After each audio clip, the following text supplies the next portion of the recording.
slipped a disc. I blew out my back. Doctor says I need a backiotomy.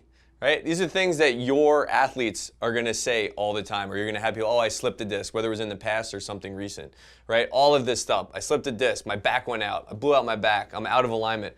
All of this, what they're saying to you that's happening to them is that they have an acute disc injury. That, especially if it's happened within the last day or two. So you guys can think about this, that athlete that, is doing, pulling off the ground or doing some heavy weightlifting or high volume weightlifting, a lot of barbell cycling, and all of a sudden they're just on the floor in a pile and they can't get up and everything hurts and you got to help them to their car. Whether or not that happens in the gym or it happened outside, they were, helping somebody move. This is what's going on. It's an acute disc. And we'll do a different video as to what that looks like and the physiology behind it. But what you really need to understand is that they have a spinal injury and there's a ton of inflammation in there.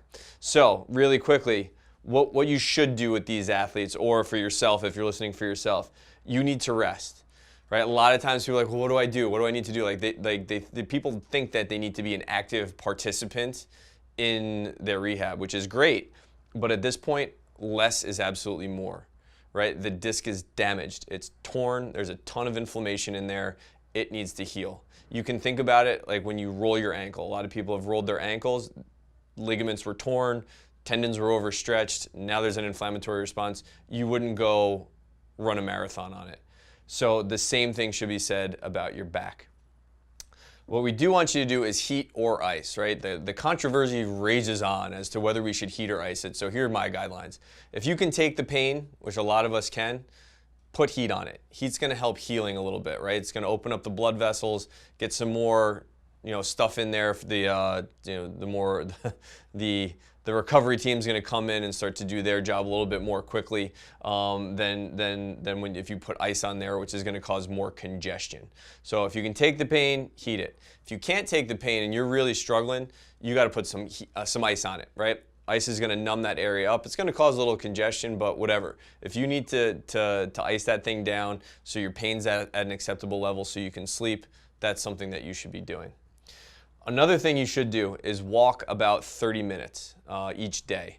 What you don't want to do is overdo it. Right? I have had patients where I'm like, yes, you should go for a half an hour walk. Studies have shown that that it helps push out a lot of the inflammation in there. That walk should also be slightly brisk. It shouldn't be slow with your arms hanging behind you, right? Nor should you be doing Olympic power walking. Somewhere in between where your arms are swinging. You want to keep that type of pace. So. But you do want to limit it to 30 minutes. Athletes that we deal with tend to think more is more, and actually doing a 2-hour walk is going to set you back. You're going to feel even more stiff the day after, so don't go doing that. Now, more importantly is what you should not do. Right? Again, like I said earlier, people want to say, what do I do? Like, how do I be an active participant in this? And what people like to do is, oh, I'm going to stretch through it, right? Because when you get that inflammation in there, it feels more full. So like, oh, yeah, I feel a good stretch in there. And they actually might feel pain relief for 10 or 15, half an hour afterwards. But while they're doing that, A, they're not helping themselves. B, they might be causing and probably are causing more damage. I can't tell you the amount of patients that I've had that are just like, well, I stretched and it got worse. I don't know what's going on. And it's like, I told you what was going to happen. You're going to actually cause more damage to that disc that's trying to heal itself. You're actually slowing your healing process and maybe even making it worse. Another thing you don't want to do is you don't want to lift things, right? Putting load on an already damaged tissue is just a terrible idea. At best, it's going to slow your healing process. At worst, it's going to set you back even further and going to get you even farther away from training at 100%. The other thing is you don't want to go through a lot of flexion extension cycling. So think about toes to bar, sit-ups, even burpees to a certain extent, right? You're not necessarily under a load, right? You don't have a barbell or a kettlebell or a weight on you, but your spine is now going through some of the extremes of range of motion, and that again can have the same consequence of lifting things. It's going to perpetuate damage and slow you back from getting to the gym. So now you know what's going on, you know what you should do, you know what you shouldn't do, listen to it. The other thing is what you can expect, right? The first thing you can expect is that when it happens, you're going to have a rough 72 hours. The mind games that happen once this hits are incredible. People are like, oh my God, I'm never gonna lift again. I'm always gonna be in pain. I'm crippled for the rest of my life. I'm never gonna be able to want to do the things I want to do, da da da da da.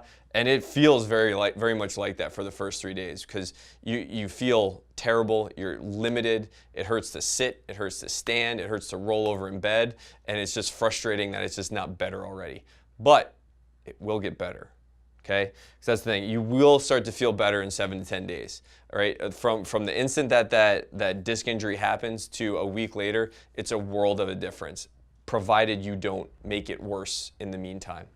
So just remember, your athletes that are going through this, tell them, prepare them for the worst.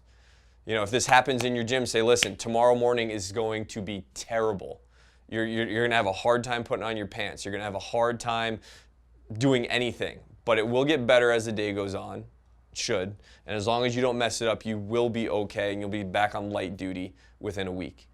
The other thing that you can tell them to expect is, like I said, morning pain and stiffness. Typically, discs that are damaged are worse in the morning. The reason why is, right as I'm standing here, my spine is being compressed. Right? Gravity is pushing down, and a lot of fluid has been pushed out of my spine. When we get horizontal at night, we don't have that axial load on our spine. And even in normal discs, water rushes into the spine. Fluids kind of settle in there, and that's why we're a little bit taller for the first 2 hours that we're up and around in the morning. Now, when you have a damaged disc that already has more fluid in there from all the inflammatory process that's in there, that the inflammatory soup is very much irritating to our pain fibers. Now you add even more fluid from lying down all night, and the morning is just awful. It's stiff, it's painful, it's just terrible. But the good news is that morning to morning should get a little bit better across those 7 days, and they should start to feel looser within the first 2 hours, and they should feel more and more loose as that week goes on. So all of these things, right? When you start to hear these things, my hips are out, right? I feel crooked. They might even look crooked to you. If they're saying these things, it's an acute disc injury. There's inflammation in there. You got to rest it up. Don't be too active in the first week. Just let that thing heal. Eat more, sleep more, chill out, right? And just expect the worst for the 72 hours, but you will be better in a week. So this is what we're talking about. This is what we want you guys to be able to prepare your athletes. It'll just help them get through this a little bit more easily.